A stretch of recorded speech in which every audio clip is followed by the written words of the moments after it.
Hello అందరికీ. Welcome back to Dolly dumplings. ఇవాల్టి video వచ్చేసి ఇన్‌స్టెంట్‌గా దోసల పిండితో పునుగుల్ని ఎలా చేసుకోవాలో ప్రాసెస్ ఏంటో చూసేద్దాము. టేస్ట్ కూడా చాలా బావుంటాయండి. ఇవి వేడి వేడిగా సర్వ్ చేసుకుంటే ఎన్ని తింటామో కూడా తెలీదు.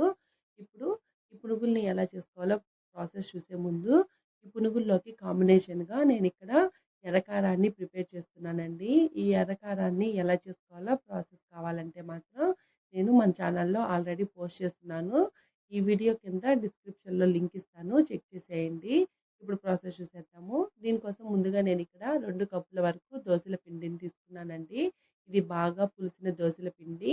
ఇప్పుడు ఇందులో ఒక 3 టేబుల్ స్పూన్ల వరకు మైదాని వేసుకోవాలి. అలాగే 2 టేబుల్ స్పూన్లు బియ్యం పిండిని వేసుకోవాలి.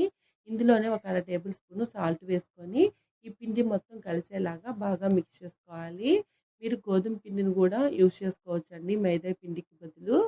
ఇలా పిండి మొత్తాన్ని ఒకసారి కలుపుకున్న తర్వాత చేత్తో ఈ పిండి మొత్తాన్ని ఉండలేమీ లేకుండా బాగా మిక్స్ చేసుకోవాలి.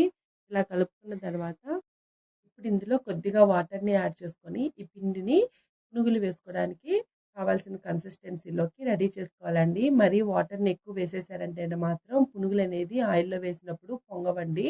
చూడండి పిండి ఈ కన్సిస్టెన్సీలో ఉండేలాగా కలుపుకోవాలి.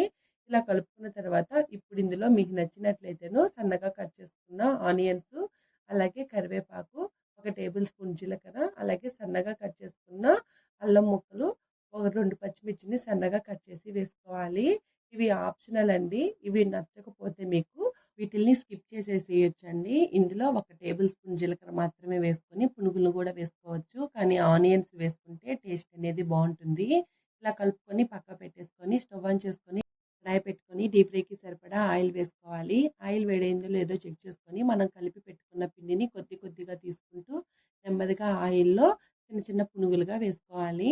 మంటని మీడియం ఫ్లేమ్‌లో ఉంచి ఈ పునుగుల్ని వేసుకోవాలండి. అలాగే కడాయికి ఎన్ని సరిపోతాయో అన్ని మాత్రమే వేసుకోవాలి. మీరు ఎక్కువ పునుగుల్ని వేసేసుకున్నారంటేను పునుగులనేది క్రిస్పీగా అవ్వవు. అలాగే సరిగ్గా కూడా ఉడకకుండా ఉంటాయండి.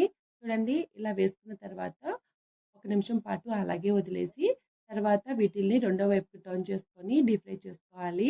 అలాగే ఇవి లైట్ గోల్డెన్ బ్రౌన్ కలర్‌కి చేంజ్ అయ్యే వరకు వేపుకోవాలండి. చూడండి మధ్య మధ్యలో టర్న్ చేసుకుంటూ వేయించుకోవాలి. చూడండి పునుగులు ఈ కలర్‌కి రాగానే వీటిల్ని ఆయిల్‌లో నుంచి డ్రైన్ చేసుకొని పక్కకు పెట్టుకోవాలి.